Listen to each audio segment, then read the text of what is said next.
बहुआयामी प्रतिभा के धनी प्रवीण कुमार केसरी, लेखक, कवि, गीतकार और अधिवक्ता प्रस्तुत कर रहे हैं अपनी अनोखी हास्य व्यंग्य रचना सशक्त नारी, सात फेरे, सात धारा और सुपर हीरोइन। ये कोई साधारण चुटकुला नहीं है, ये हकीकत पर किया गया तगड़ा प्रहार है, जिसमें हंसी और सोच का अद्भुत मिश्रण है। सुनते सुनते आप कभी पेट पकड़कर हंसेंगे तो कभी माथा पकड़कर कहेंगे, सचमुच हालात ऐसे ही हैं। ये व्यंग्य हमारे रोजमर्रा के व्यवहार और आदतों का आईना है। और डरिए मत, आईना देखने से चेहरा खराब नहीं होता, बल्कि ये सजने संवरने का मौका देता है। इस रचना में गुदगुदी भी है और चुभन भी। फर्क केवल इतना है कि यहाँ चुभन भी हंसी में बदल जाती है। तो आइए इस व्यंग्य को इसकी असली निगाह से सुनिए, हंसिए, सोचिए और थोड़ा बहुत बदलने की ठान लीजिए, क्योंकि यही है असली मजा और असली ताकत। भारत एक ऐसा देश है जहां शादी सिर्फ दो लोगों का मिलन नहीं, बल्कि पूरा सामाजिक प्रोजेक्ट होता है। कब बैंड बजेगा, कितना बारात ठहरेगी और कौन सा गिफ्ट सम्मानजनक कहलाएगा। लेकिन साहब, इस प्रोजेक्ट का सबसे बड़ा स्पॉन्सर है दहेज। दहेज नाम का ये आइटम अगर पैकेज में ठीक ठाक ना हो तो ससुराल वालों के चेहरे ऐसे उतर जाते मानो शादी में पनीर की जगह लौकी की सब्जी परोस दी गई हो। अब इसी दहेज और घरेलू टेंशन पर लगाम लगाने के लिए सरकार ने कानून बना डाले, दहेज निषेध अधिनियम और घरेलू हिंसा अधिनियम।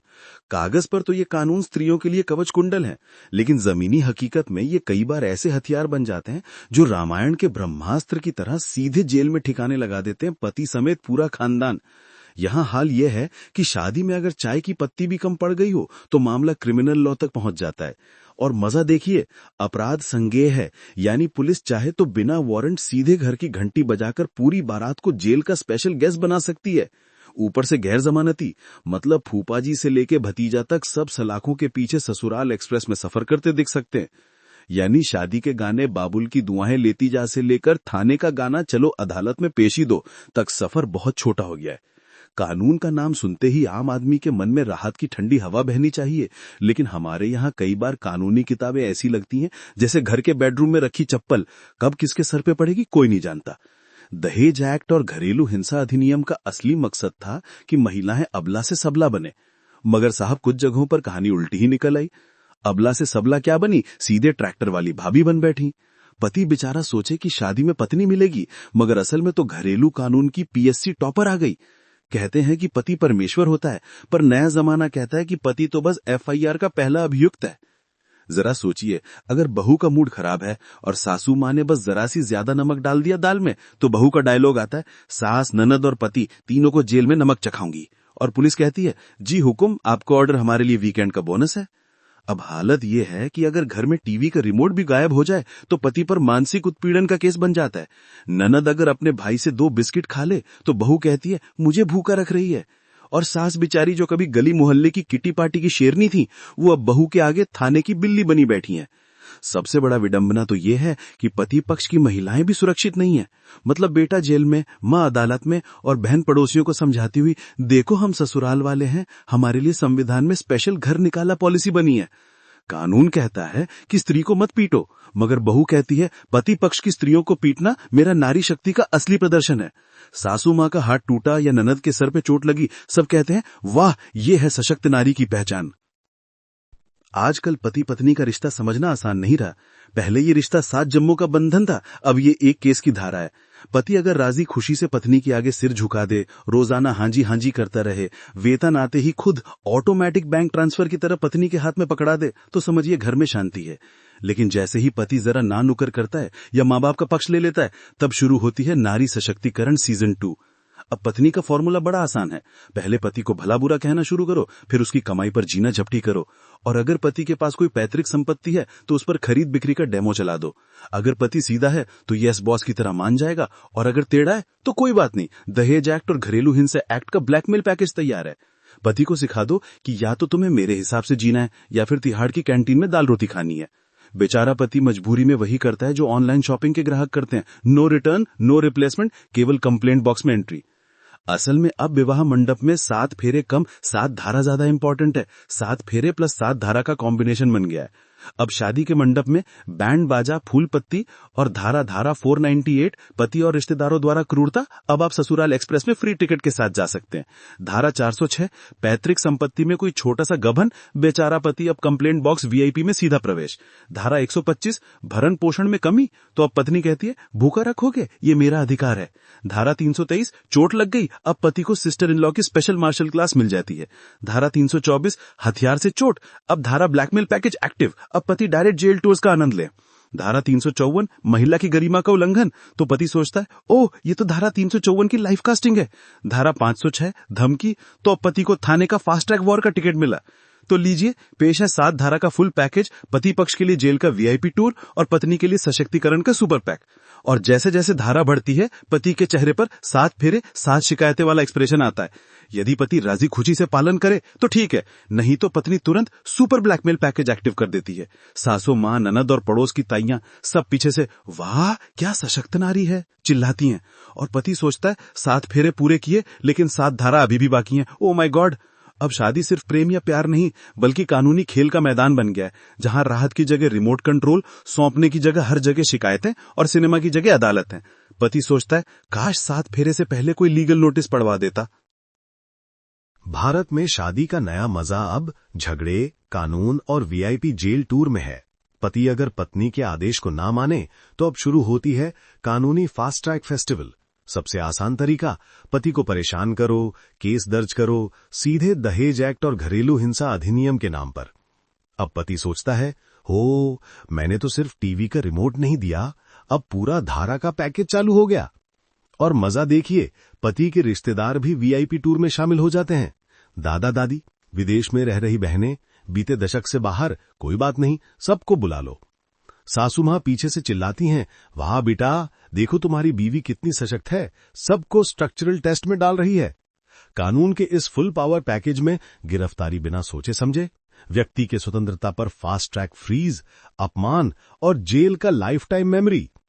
पता है मजाक की बात, ये सब इतना ऑटोमेटिक है कि पति और उसके रिश्तेदार सोचते हैं हम सिर्फ शादी के लिए आए थे, अब पूरी जेल प्लस कोर्ट प्लस महिला सशक्तिकरण फेस्टिवल में फंसे हैं। और पत्नी गर्व से कहती हैं देखो यही है मेरी ताकत, यही है महिला सशक्तिकरण, फास्ट, फ्यूरियस और फ्री। सासू मां सिर पकड़कर फुसफुसाती हैं पहले मुझे लगता था कि बेटी पढ़ी लिखी है, अब लगता है ये आईपीसी की लाइव एक्टिवेशन स्पेशल है। इससे शादी असफल हो सकती है ये सोचने की आवश्यकता नहीं है, क्योंकि अब आप इस धंधे की हीरोइन हैं। सोचिए आपके धंधे में पुलिस वाले, मोबाइल कंपनियां और बैंक सभी शामिल हो चुके हैं। सब के सब नारी सशक्तिकरण के पीछे हैं, कोई टेंशन नहीं। अरे मैंने तो सरसों का तेल हाथ पर जमाना और पानी में पकोड़े तलना सीखा है, यही तो मेरी सुपर पावर है। अब मौका है सुनहरी अपनी पटरियों को बदलने का। सबसे पहले ब्यूटी पार्लर में मेकओवर, अब शादी के फेरे के बाद अदालत के कोर्ट रूम के लिए हॉलीवुड स्टाइल फेसलिफ्ट। चालू संगीत और नृत्य सीखें, कानून के फास्ट ट्रैक झगड़े के बीच डांसिंग फ्लोर पर कोर्ट ड्रामा, किसी अच्छे डिजाइनर से सूटेबल ड्रेस डिजाइन करवाएं। अब आप सिर्फ केस नहीं, फैशन फ्लोर की क्वीन भी है। पति के रिश्तेदार देखेंगे तो कहेंगे कानून और फैशन दोनों में महारत। अब डेट का विज्ञापन अखबारों में छपवाएं।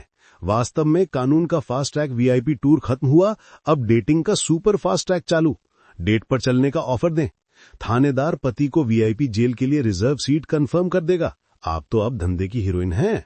अब आपका पूरा जीवन बन जाता है 7 धाराओं का पैकेज, प्लस पकोड़े तलना, plus beauty parlour, plus dating, plus designer dress, plus नृत्य और संगीत। और जनता पीछे से फुसफुसाती है वाह ये है सशक्त नारी का फुल पैकेज, कानून से लड़ना भी आता है, धंधा चलाना भी आता है और डेटिंग में भी नंबर 1। पत्नी गर्व से कहती हैं अरे पतिदेव मुझे ये योनी किस लिए मिली थी, सिर्फ पकोड़े तलने के लिए नहीं, अब मैं कानून, फैशन और डेटिंग की हीरोइन बन गई हूं। ये महिलाएं केवल सशक्त और बहुधा धाराओं वाली महारानी नहीं है, बल्कि सहानुभूति की सुपर हीरोइन भी हैं। पति, सास, ननद सभी अपने अपने संकट झेलते हैं, लेकिन पड़ोसी, पुलिस, वकील और कोर्ट में बैठे महानुभाव उनके सहानुभूति के जाल में आसानी से फंस जाते हैं।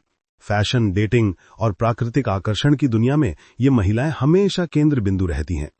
और पड़ोसी, बुजुर्ग, भक्त, सोशल मीडिया फॉलोअर्स और बैंक के अधिकारी भी समझते हैं कि अगर हम थोड़ा फायदेमंद व्यवहार करें तो महिला के उदार दिल में हमारा भी वीआईपी पैकेज खुल जाएगा। यही कारण है कि समाज के लोग हमेशा सोचते हैं हाय, ये सुपर हीरोइन इतनी उदार है, चलो थोड़ा पार्ट टाइम फायदा उठाते हैं। कोर्ट कचहरी में अगर पति पक्ष डर रहा है तो महिला कहती है, ठीक है, मैं सहानुभूति दिखाऊंगी, लेकिन ध्यान रहे ये फ्री पैकेज केवल उन लोगों के लिए है जो समझदारी दिखाएं। पड़ोसी भी फुसफुसाते हैं, देखो ये महिला सशक्त है, लेकिन अगर थोड़ा आकर्षण के तहत व्यवहार करें तो हमें भी लाभ मिल सकता है। और यही मजा है, सहानुभूति प्लस सशक्तिकरण प्लस पार्ट टाइम फायदा उठाने की कोशिश का कॉमिक संतुलन। पति सोचता है, मैं सिर्फ शादी करना चाहता था, अब मुझे VIP jail plus social media plus सहानुभूति की सुपर हीरोइन लाइव क्लास मिल रही है। बुजुर्ग भक्त और पड़ोसी भी समझते हैं कि संभावना है, इसलिए 80-90 साल के भक्तगण भी लेटेस्ट गानों पर सलमान करीना की तरह फुदकने से नहीं रुकेंगे। हाँ, वो डांस फ्लोर पर ठुमके लगाएंगे जब तक किसी की डिस्क स्लिप ना हो जाए, या तब तक जब तक घर का कोई सदस्य उन्हें याद न दिलाए, अरे बाबा, भजन से पहले चाय और बिस्किट ले लीजिए, कोई आपका इंतजार कर रहा है। भक्तगण इतने उत्साही हैं कि अपने बैंक खाते खाली करके आपके अकाउंट का ओवरफ्लो कर देंगे।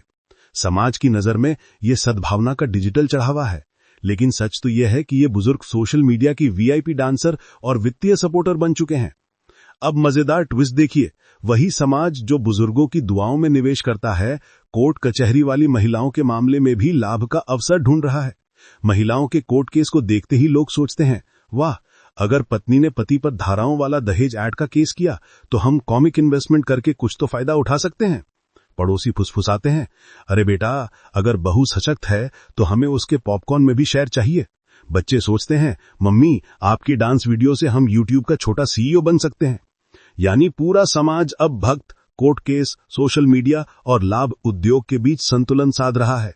बुजुर्ग ठिरकते हैं, कोर्ट कचहरी वाली महिलाएं अपनी सशक्त इमेज के साथ हर चुनौती को चुनौती बनाती हैं, और समाज, पड़ोसी, दोस्त, रिश्तेदार अपने अपने फायदे के लिए हास्य और चतुराई में निवेश कर रहे हैं।